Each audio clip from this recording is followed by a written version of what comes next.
ایک پیغام آپ کو دینا چاہوں گا. یہ دن بار بار نصیب نہیں ہوتا. قسمت والے، نصیب والے، عظمت والے لوگ ہوتے ہیں جنہیں اللہ رمضان کی ساتیں عطا فرماتا ہے، جو اپنی خالی جھولیاں رحمت خداوندی سے بھرتے ہیں. یاد رکھنا، حق تبارک و تعالی نے ہمیں اس لیے پیدا نہیں کیا کہ ہم صرف اپنے آپ کو دیکھیں، اپنے آپ کی نمود و نمائش میں رہیں، اپنے آپ کی صد دھج میں رہیں، اپنے آپ کی تناسانی میں رہیں. یہ سارے کام جو اپنے آپ پر محدود رہتے ہیں یہ جانور بھی کرتے ہیں، ڈنگر بھی کرتے ہیں. اپنے پیٹ تک جانور رہتا ہے، انسان صرف اپنے پیٹ تک نہیں رہتا، وہ دوسرے مسلمانوں کی ہمدردی بھی اپنے ساتھ رکھتا ہے. اگر ہم میں سے کسی دوسرے مسلمان کو فائدہ نہ ہوا، ہم کسی کی ہمدردی کے کام نہ آئے، ہم بھائی چارے میں پیچھے رہ گئے، ہماری نیکی میں تعدی نہ ہوئی، تجاوز نہ ہوا، آگے نہ بڑھی، لوگوں تک نہ پہنچی، تو میں سمجھتا ہوں کہ سب سے بڑی بدقسمتی ہے. اور اسی کے مد مقابل کامیاب ہے وہ انسان جس کی نیکی صرف اپنے تک نہیں رہتی بلکہ وہ امت محمدیہ تک پہنچتی ہے. اور یہ ایسی نیکی ہے جو اللہ تبارک و تعالی جل مجد الکریم کو بے حد پسند ہے. ایسا بندہ جو اللہ کی مخلوق پر رحم کرتا ہے. میرے آقا فرماتے ہیں من لم یرحم الناس لم یرحم اللہ. فرمایا جو اللہ کی بندوں پر، مخلوق پر رحم نہیں کرتا، اللہ بھی اس پر رحم نہیں فرماتا. اور جو اللہ کی مخلوق پر رحم کرتے ہیں اللہ ان پہ بھی مہربانی فرما دیتا ہے. سیدنا حضور ابو بکر شبلی رحمۃ اللہ علیہ بہت بڑے اللہ والے گزرے ہیں، بہت بڑے اللہ کے ولی گزرے ہیں. فوت ہو جانے کے بعد کسی نے انہیں خواب میں دیکھا، زیارت نصیب ہوئی. پوچھا حضور کیا معاملہ ہوا؟ آپ دنیا سے چلے آئے، سب کو چھوڑ کے آئے، رب کی بارگاہ میں حاضر ہوئے، اللہ نے کیا کیا؟ آپ کے ساتھ کیا معاملہ ہوا؟ فرمایا میرے مہربان رب نے مجھ گنہگار کی بخشش فرما دی ہے. میرے مہربان اللہ نے، کریم اللہ نے، رحیم اللہ نے، رحمان رب نے مجھ پہ کرم کیا اور بخشش کا اعلان فرمایا. تو اس خواب دیکھنے والے نے پوچھا حضور ایسا کون سا عمل تھا جس عمل کی بدولت اللہ نے آپ کی بخشش کرا دی؟ فرمایا نیکیاں تو پتہ نہیں کیا کیا تھیں مگر جب وہ پسند کرنے پہ آئے تو چھوٹی نے کوئی بھی پسند کرتا ہے. فرمایا میرے رب نے مجھے فرمایا ابو بکر میں تمہیں کیوں بخشنے لگا ہوں؟ عرض کیا اللہ تو بہتر جانتا ہے. فرمایا مجھے آواز آئی، جواب ملا کہ وہ سردی کی رات تھی، شہر بغداد تھا، رات کا وقت تھا، تو بغداد کی ایک گلی اور سڑک میں گزر رہا تھا. سردی کے عالم میں ایک بلی کا بچہ کانپتا ہوا تیری نگاہوں میں آیا تھا. تو نے اس کی کپکپاہٹ کو دیکھ کے رک گیا تھا کہ سردی میں ایک بلی کا بچہ مر رہا ہے اور میں ہوں کہ کپڑے تن من چادر اوڑھ کے جا رہا ہوں. تم گئے، تم نے وہ بلی کا بچہ اپنی آستین میں چھپایا، اسے سردی سے بچایا، ساری رات اس کی حفاظت میں رہے. اللہ نے فرمایا مجھے یہی نیکی پسند آئی جو میری مخلوق میں بلی کے بچے پر مہربان ہوتا ہے، میں رب اس پر کیوں نہ مہربانی اور کرم نوازی فرماؤں. سمجھ آئی آپ کو یہ بات؟ بولیے یہ بات سمجھ آئی؟ بندوں کی بات نہیں میں کر رہا، میں انسانوں کی بات نہیں کر رہا. آپ خود سمجھیے جو جس زمانے کے لوگ ایمان والے اللہ کی مخلوق میں سے بلیوں کے ساتھ اتنی ہمدردی کرنے والے ہوں وہ امت محمدیہ کے ساتھ کتنی مہربانی کرنے والے ہوں. وہ ایمان والوں کے ساتھ کس طرح پیش آتے ہوں گے، ان کا رہن سہن دوستوں کے ساتھ کیسا ہوگا. اسی لیے جو یہ کام کرتے ہیں اللہ تبارک و تعالیٰ قرآن میں ان کا ذکر خیر فرماتا ہے، انہیں اللہ بشارت دیتا ہے. ارشاد باری تعالیٰ فرمایا والذین تبوؤا الدار والایمان من قبلہم یحبون من ہاجر الیہم ولا یجدون فی صدورہم حاجة مما اوتوا ویؤثرون علی انفسہم ولو کان بہم خصاصہ. بآواز بلند بولو سبحان اللہ، اور پیچھے والے بھی تھوڑا دور اونچی بولو سبحان اللہ. اللہ تبارک و تعالی جل مجد الکریم نے قرآن کی اس آیہ پاک میں میرے نبی کے یاروں کا ذکر کیا، حبیب کے غلاموں کا ذکر فرمایا، مصطفیٰ کے نوکروں کا ذکر خیر کیا. یہ نوکر کون ہیں؟ کہاں کے رہنے والے ہیں؟ یہ وہ مدینہ طیبہ کے صحابہ، یہ انصار صحابہ ہیں. مدینے کے رہنے والے صحابہ ہیں، اللہ نے ان کا ذکر خیر فرمایا، اللہ نے ان کی عادتوں کو بیان کیا، اللہ نے ان کی صفتوں کا ذکر کیا۔ یہ مکے کے رہنے والے نہیں تھے، یہ مدینے کے رہنے والے تھے۔ یہ وہ لوگ تھے جنہوں نے 2 سال مصطفیٰ کے آنے سے پہلے ہی مسجد نبوی کے ارد گرد، ابھی مسجد نہیں تھی، مدینہ طیبہ کے لوگوں نے 2 سال پہلے کلمہ پڑھ کے مدینہ طیبہ میں نمازیں پڑھنا شروع کر دی تھی۔ یہ بن دیکھے نبی کا کلمہ پڑھنے والے تھے، بے دیکھے نبی کو ماننے والے مدینے کے رہنے والے صحابہ۔ اللہ فرماتا ہے کیسے صحابہ تھے؟ والذین تبوأوا الدار والایمان من قبلہم، فرمایا مہاجرین مکہ، مکہ کے صحابہ کے آنے سے پہلے انہوں نے اپنے گھروں کو، اپنے ایمان کو ٹھکانہ بنایا۔ ایمان ان کا ٹھکانہ تھا۔ یحبون من ہاجر الیہم، اللہ فرماتا ہے اور وہ جو مہاجر ہجرت کرنے والے تھے جب وہ آئے، یحبون من ہاجر الیہم، جو ہجرت کر کے ان کے پاس آئے یہ ان سے محبت کیا کرتے تھے۔ ظاہر کوئی جسم والا رشتہ نہ تھا، کوئی خالہ تائے چاچے منڈیا دے منڈے نہیں سان، کوئی ذاتی رشتہ نہیں تھا، رشتہ ایک تھا محمد کی نوکری کا۔ وہ مکے والے تھے، انہوں نے آنا تھا۔ اللہ فرماتے ہیں جب ان کو پتا چلا حضور کے ساتھ وہ نوکر بھی آئیں گے جن کے گھروں کو چھین لیا گیا، جن کے کاروبار بند کر دیے گئے، جن کی دکانیں چھین لی گئی، جن پہ ظلم و ستم ہوا، یہ مدینے والے انتظار میں تھے۔ یحبون من ہاجر الیہم، یہ انتظار میں تھے، آؤ دوستو بھائیو آؤ ہم جو تمہارے نوکر بیٹھے ہیں۔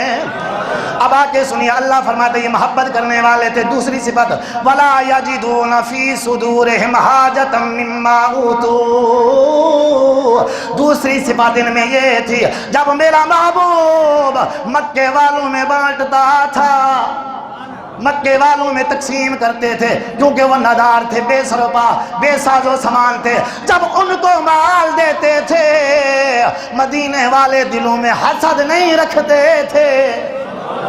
جو ہے ان کے دلوں میں کور، ان کے دلوں میں حسد، ان کے دلوں میں بغض، یہ خوش ہونے والے تھے، یہ جلنے والے اور سڑنے والے نہیں تھے، یہ ٹھرنے والے تھے۔ اونچا بولیں سبحان اللہ۔ یہ سڑنے والے، یہ جلنے والے نہیں تھے بلکہ یہ خوش ہونے والے تھے، محبت کرنے والے تھے۔ انہوں نے کہا ہم جو ہیں، پھر تو میں ضرور کہوں گا کہ محمد مصطفیٰ کے باغ کے سب پھول ایسے ہیں، محمد مصطفیٰ کے باغ کے سب پھول ایسے ہیں جو بن پانی بھی تر رہتے ہیں، مرجھایا نہیں کرتے۔ اللہ فرماتا ہے انہوں نے آنا تھا، یہ خوش ہو رہے تھے، ہمارے مسلمان بھائی آنے لگے ہیں۔ آگے سنیے تیسری عادت اللہ فرماتا ہے وَيُؤْثِرُونَ عَلَىٰ أَنفُسِهِمْ وَلَوْ كَانَ بِهِمْ خَصَاصَةٌ، اللہ فرماتا ہے تیسری صفت ان میں یہ تھی چاہے خود بھی حاجت مند ہوتے، خود بھی ضرورت مند ہوتے، پر پھر بھی دوسروں کو ترجیح دیتے تھے، ان کا خیال کرتے تھے۔ خود ضرورت ہوتی تھی، ان میں تانسانی نہیں تھی، ان میں یہ نہ تھا میں اپنا کاروبار چمکا لوں، ان میں یہ نہیں تھا میں اپنی کوٹھی بنگلہ بنا لوں، ان میں یہ نہیں تھا میں سکھی ہو جاؤں، مجھے تناسانی ملے، نہیں نہیں۔ اللہ فرماتا ہے یؤثرون علی انفسہم ولو کان بہم خصاصہ، اگر ان کے گھر میں چولہا نہ بھی جلے کوئی بات نہیں ہے، دوسرے مسلمان کے گھر میں چولہا جلنا چاہیے۔ اسی لیے تو پھر حضرت جنید بغدادی رحمۃ اللہ علیہ سے کسی نے پوچھا تھا حضور درویش کون ہوتا ہے؟ آپ نے فرمایا تم بتاؤ درویش کون ہوتا ہے؟ اس نے کہا جی درویش وہ ہوتا ہے جسے مل جائے تو کھا لے، نہ ملے تو صبر سے گزارا کرے۔ توجہ ہے، مل جائے تو شکر کرے کھا لے، اور نہ ملے تو بولو صبر سے گزارا کرے۔ آگے بھی تو داتا حضور کا مرشد تھا نا، سید الطائفہ جنید بغدادی علیہ رحمہ، آپ نے فرمایا اگر یہ درویشی ہے تو یہ تو بغداد کے کتے بھی کرتے ہیں. ہائے ہائے ہائے ہائے. اگر اس کو درویشی کہتے ہیں، اس کو فقیری کہتے ہیں، تو ہمارے شہر بغداد کے کتے بھی درویش ہیں. ان کو بھی مل جائے تو کھا لیتے ہیں. اونچا بولو. مل جائے تو کھا لیتے ہیں، نہ ملے تو صبر کر لیتے ہیں. یہ درویشی تھوڑی ہے. اس نے کہا حضور پھر آپ بتائیں. فرمایا درویشی یہ ہے نہیں ملا تو کوئی بات نہیں ہے، مل بھی جائے خود حاجت ہو پھر بھی دوسرے کو دے دے، جو ملا تھا وہ بھی استعمال نہ کرے. اس کو درویش اور فقیر کہتے ہیں.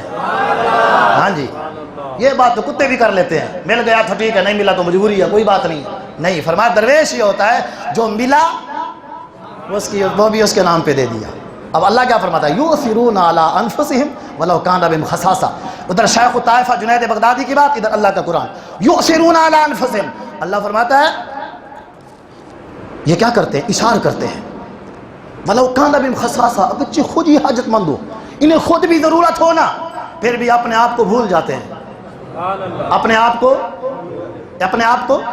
اور ذرا تفسیر کی جانب آ جاؤ. سیدنا ابو ہریرہ رضی اللہ تعالیٰ عنہ فرماتے ہیں، اللہ اکبر، فرماتے ہیں یہ مدینے والے جو صحابہ تھے یہ جمع ہو کے مکے والوں کے پاس رہتے تھے، یہ بھی مدینہ میں مہاجر تھے.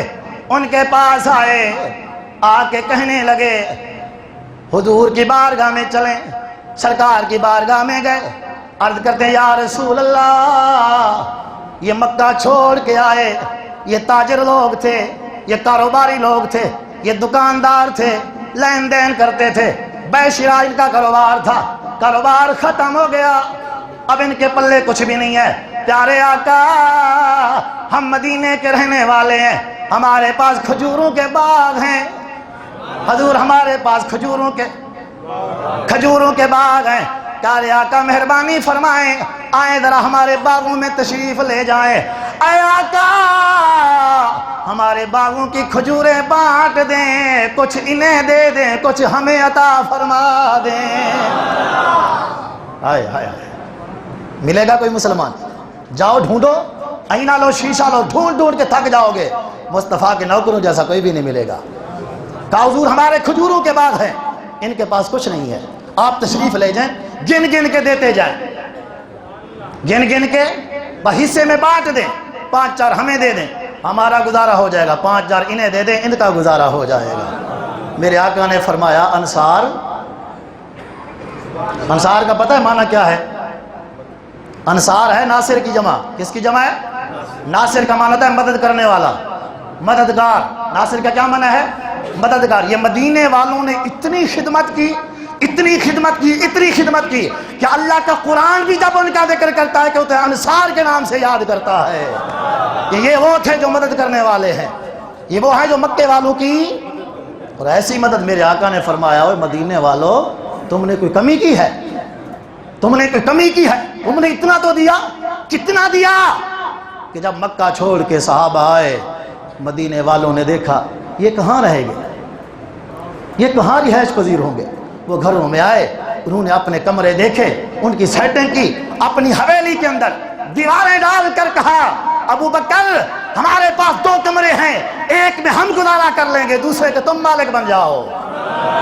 یہ سودا ادھار بھی نہیں ہے، یہ ہماری طرف سے ہدیہ ہے، ہماری طرف سے تحفہ ہے.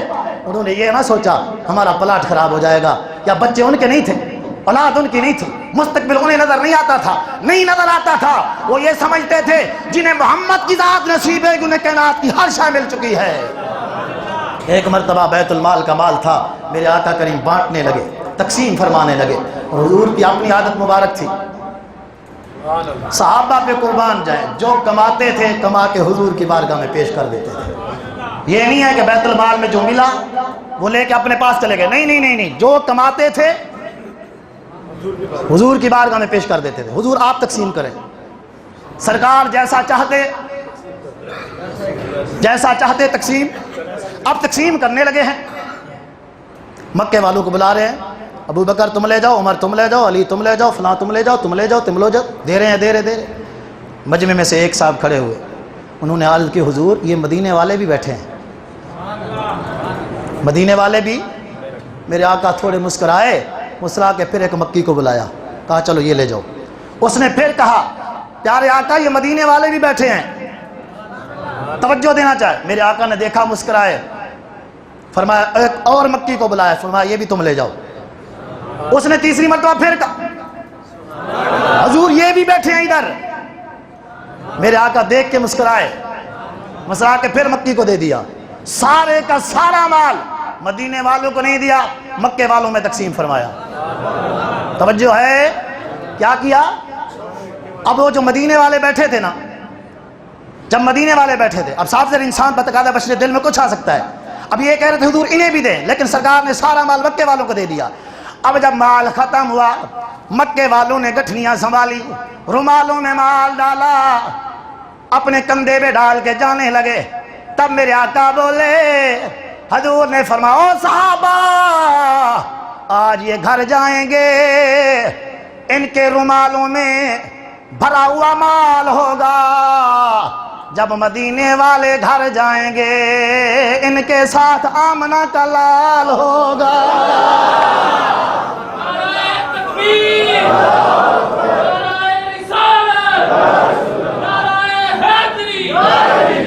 ارے میں قربان جاؤں دوستو، یہ انعام دیکھو کیسا ملا ان کو۔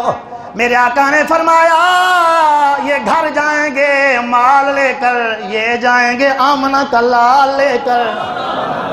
اور میں قربان جاؤں، فتح مکہ کا موقع تھا، فتح مکہ کے موقع پر 10,000 کا عظیم لشکر اسلام کا میرے کملی والے آقا نے اعلان کیا، صحابہ یہ مکے میں ہم آئے ہیں، یہاں میرے رشتہ دار رہتے ہیں، میرا بچپنا یہاں گزرا، 53 سال یہاں گزرے، خیال کرنا ان کی بیویوں کو کچھ نہ کہنا، ان کے بچوں کو کچھ نہ کہنا، ان کے بوڑھوں کو کچھ نہ کہنا، ان کے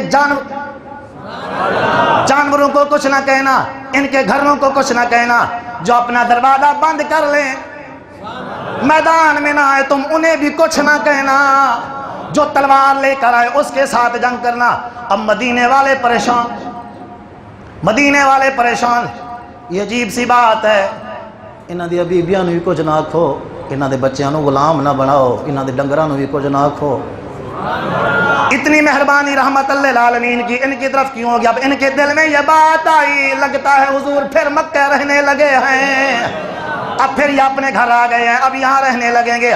وہ جتنے مدینے کے صحابہ تھے ان کی آنکھوں میں آنسو تھے، رو رہے تھے۔ میرے آقا نے فرمایا او صحابہ کیا ہوا، تم کیوں پریشان ہو؟ انہوں نے عرض کی یا رسول اللہ اب آپ ادھر رہ گئے، ہم زندہ ہی مر جائیں گے۔ حضور ہم آپ کے بغیر کیسے رہ سکتے ہیں، آپ جن پر اتنے مہربان ہو گئے ہیں، کہیں ادھر تو ڈیرا نہیں لگانے لگے۔ میرے آقا نے فرمایا انصار میں کوئی بے وفا تھوڑی ہوں، تم نے میرے ساتھ اتنا کچھ کیا ہے، میں کیسے ہو سکتا ہے کہ تمہیں چھوڑ کے ادھر آ جاؤں؟ فرمایا پریشان نہ ہونا، یہ بھی میرے اپنے ہیں، پر یاد رکھنا یہ معاملہ ختم ہو جانا محمد نے مدینہ طیبہ میں ہے، جب ہم تمہارے پاس ایک دفعہ آ گئے ہیں تو رہنا۔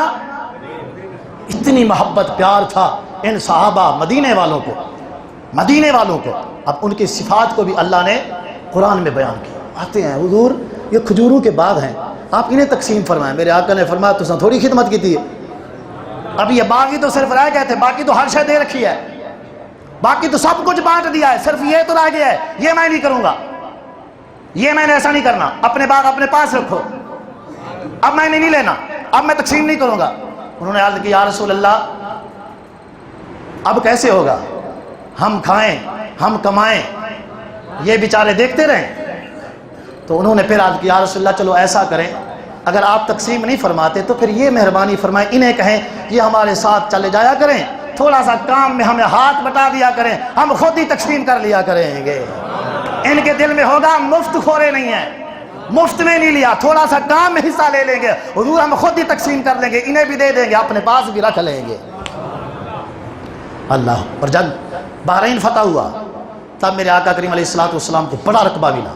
حضور نے یہ مدینہ کے جو صحابہ تھے ان کو بلایا، بلا کے فرمایا یہ رقبہ تمہارا ہے، یہ بھی تمہارا ہے، یہ بھی تمہارا ہے، یہ بھی تمہارا، یہ بھی تمہارا۔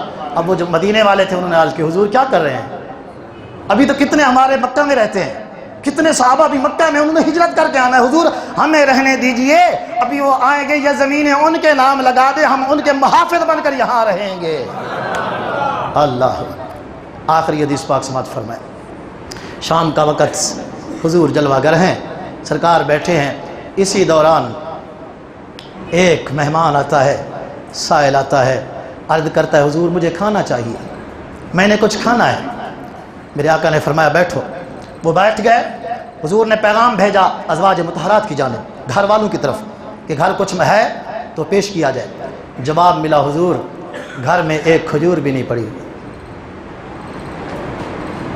نبیوں کے سردار کی بات پہ گھر میں ایک کھجور تک بھی، یہ فاقہ کا عالم تھا۔ اس طرح زندگی نبی کریم صلی اللہ علیہ وسلم نے گزاری ہے۔ گھر والیوں نے جواب دیا کہ گھر میں ایک کھجور بھی نہیں ہے جو آپ مہمان کو پیش کریں۔ میرے آقا نے اعلان کیا کوئی صحابی ہے، کوئی ایسا ہے جو آج اس کو کھانا کھلائے، کوئی ہے جو آج اس کو کھانا کھلائے۔ اب اتنے مجمع میں ایک صحابی کھڑے ہوئے، انہوں نے عرض کہ حضور میں کھانا پیش کروں گا، میں انہیں کھانا کھلاؤں گا۔ یہ بات کی، بات کر کے گھر گئے۔ جب گھر گئے جا کے گھر والی سے بات کی کہ آج محمد کریم کا ایک مہمان ہے جو ہمارے گھر میں آئے گا، اسے کھانے کی ذمہ داری، کھانا کھلانے کی ذمہ داری میری ہے۔ بخت والی خاتون نے کہا یہ کیا کر آئے ہو، پہلے آ کے دیکھ لیتے گھر میں کچھ ہے بھی کہ نہیں۔ ہائے ہائے ہائے ہائے، پہلے دیکھ تو لیتے گھر میں کیا پڑا ہے، گھر میں کچھ ہے بھی کہ نہیں ہے۔ اس نے کہا کچھ بھی نہیں پڑا۔ بیوی نے بتایا صرف اتنا پڑا ہے، یا بچے کھا سکتے ہیں یا آپ کھا سکتے ہیں، صرف ایک ہی کھا سکتے ہیں، یا بچوں کو کھلا دیں یا خود کھا لیں یا مہمان کو کھلا دیں۔ توجہ سے سنو یہ بات، اپنے بچے، اپنی اولاد، بیوی، خود، کھانا صرف اتنا ہے کہ یا ہم میاں بیوی بھوکے رہیں بچے کھا لیں، یا بچے بھوکے رہیں ہم کھا لیں، یا پھر آپ مہمان کو کھلا دیں۔ یعنی یوں سمجھ لو کہ ایک بندے اتنا کھانا ہے بس۔ تو اس مصطفیٰ کے نوکر نے یہ نہ سوچا میرے تو چھوٹے چھوٹے بچے ہیں، یہ کہاں جائیں گے، اپنی اولاد سے بڑھ کر تو کوئی کسی کو پیار نہیں کرتا۔ اور محمد کے نوکر ایسے نہیں تھے، ان میں اپنی منمانی نہیں تھی۔ انہوں نے اپنی بیوی کو کہا چلو ایسا کرو، میں رات لیٹ آؤں گا، دیر سے آؤں گا، تم بچوں کو بھوکا ہی سلا دینا۔ ہائے ہائے ہائے، بچوں کو بھوکا ہی سلا دینا، انہیں لارے لگانا، ابھی تھوڑی دیر بعد آ جائے گا، تھوڑی دیر بعد آ جائے گا، تھوڑی دیر رات لمبی ہو جائے گی، یہ سو جائیں گے، انہیں روتے روتے سلا دینا، کھانا ہم نے نبی کے مہمان کو ہی دینا ہے، کھانا ہم نے انہیں پیش کرنا ہے۔ جب یہ بات کی گئی، بی بی صاحبہ نے سب روتے بچے کھانا مانگتے تھے، ماں بھی کیسی عظیم تھی، ماں بھی کیسی عظیم تھی، تسلی دے دے کے سلاتے سلاتے حتیٰ کہ کافی رات گزر گئی، بچے سو گئے۔ جب نبی کے مہمان کو لے کے صحابی گھر آئے، بیوی نے کہا میں کھانا دوں گی، وہ آپ کو بھی ساتھ کھلائیں گے، یاد رکھنا یا آپ کھا لیں یا اسے کھلا دیں، ایک بندہ ہی کھا سکتا ہے، دوسرے کی بات نہیں ہے، دو نہیں کھا سکیں گے۔ خاوند نے کہا تم کھانا دینا، میں انہیں کھلاؤں گا۔ کہا کیسے کھلاؤ گے؟ کہا جب کھانا پیش کرو گی میں اپنی پھونک مار کے چراغ کو بجھا دوں گا، دیا بجھا دوں گا، کھانا وہ کھائے گا، میں صرف اپنا منہ ہلاتا رہوں گا۔ بڑے بڑے مسلمان دیکھے، بڑے بڑے پرہیزگار دیکھے، بڑے بڑے عبادت گزار دیکھے، بڑے بڑے متقی دیکھے، کوئی ایسا بھی دیکھا ہے؟ بولیے، کوئی ایسا بھی دیکھا ہے؟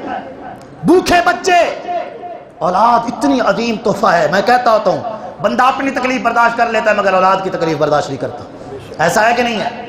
لیکن بھوکے پیاسے بچے یوں ہی سلا دینا، لٹا دینا، باپ کو بھی پتہ ہے، ماں کو بھی پتہ ہے، صرف کس بات پر کہ ایک مسلمان کو کھانا پیش کرنا ہے۔ آگے مہمان بیٹھ کے بیوی نے کھانا دیا، جیسے کھانا دیا ابھی اس نے روٹی پہ ہاتھ ڈالا، ساتھ ہی پھونک ماری، دیا بجھ گیا، چراغ بجھ گیا، روشنی ختم ہو گئی، وہ کھانا کھاتے رہے، یہ مصطفیٰ کا نوکر صرف منہ ہلاتا رہا۔ سارا کھانا اس نے کھا لیا، کھانا کھلا کے چلے گئے۔ جب صبح ہوئی نا، سنیے ذرا توجہ سے، جب صبح ہوئی مصطفیٰ کی بارگاہ میں حاضر ہوئے، میرے آقا نے فرمایا ارے صحابی رات تم نے کیا کیا تھا؟ آپ ابھی بھی سو رہے ہیں، علم نبی پہ قربان نہ جائیں، قربان نہ جائیں حضور کی ذات پر۔ رات کو یہ سارا معاملہ ہوا، میرے آقا نے فرمایا رات کیا کرتے رہے ہو؟ عرض کیا رسول اللہ میں نے کیا کیا؟ میرے آقا نے فرمایا ادھر تم جو کچھ کرتے رہے مجھے یہاں بتایا جاتا رہا، میں سب کچھ دیکھتا رہا، اور جب تم آنے لگے تو اللہ نے جبریل کو بھیج کے کہا اے محبوب آپ کی امت میں ایسے بھی کلندر بیٹھے ہیں یؤثرون علی انفسہم ولو کان بہم خصاصہ، جو آپ کی خاطر بچوں کو بھی بھوکا سلا سکتے ہیں، بیوی کو بھی سلا سکتے ہیں، خود بھی بھوکے رہ سکتے ہیں، مگر آپ کے مہمان کو بھوکا نہیں رہنے دے سکتے۔ ایسے بھی مرد کلندر آپ کی امت میں ہے۔ تم نے وہ نیکی وہاں کی اور تمہاری نیکی کی تصدیق کے لیے حضرت جبریل آئے، جبریل نے آ کے مہر لگا دی، اے پیارے محبوب آپ کی امت میں ایسے بھی کلندر ہیں، ایسے بھی درویش ہیں جنہیں اپنا خیال نہیں آئے، انہیں ایک ہی خیال رہتا ہے کہ حضور کی امت کو کس حد تک فائدہ پہنچانا ہے۔ یؤثرون علی انفسہم ولو کان بہم خصاصہ، اور قربان جائیں ہم سے تو چھوٹی سی نیکی ہو جائے نا، چھوٹی موٹی، وہ چھوٹی سی نیکی ہو جائے تو سارے جگ میں ہم ڈھلورا پٹتے ہیں، ہم نے یہ بڑی نیکی کر لی، یہ کر لیا، وہ کر لیا، یہ کر لیا، وہ کر لیا، لیکن ان کو دیکھو، یہ ہے ایمان۔ اسی لیے اقبال کہتا ہے ہر کوئی مست مئے ذوق تن آسانی ہے، ارے تم مسلمان ہو، یہ انداز مسلمانی۔ مسلمان اس کو کہتے ہیں جو صرف اپنے پیٹ کا رہے، جو اپنے آپ تک محدود رہے، جسے اپنی کوٹھی بنگلے کا خیال ہو، یہ مسلمان ہوتا ہے۔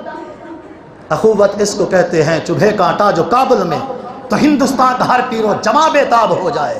اسلام تو یہ ہے کہ اگر افغانستان کے شہر کابل میں کسی مسلمان کے پاؤں میں کانٹا بھی چبھے تو متنی مسجد کے رہائشی نمازیوں کے دل میں آ کے لگے کہ ہمارے مسلمان کو وہاں تکلیف ہو رہی ہے۔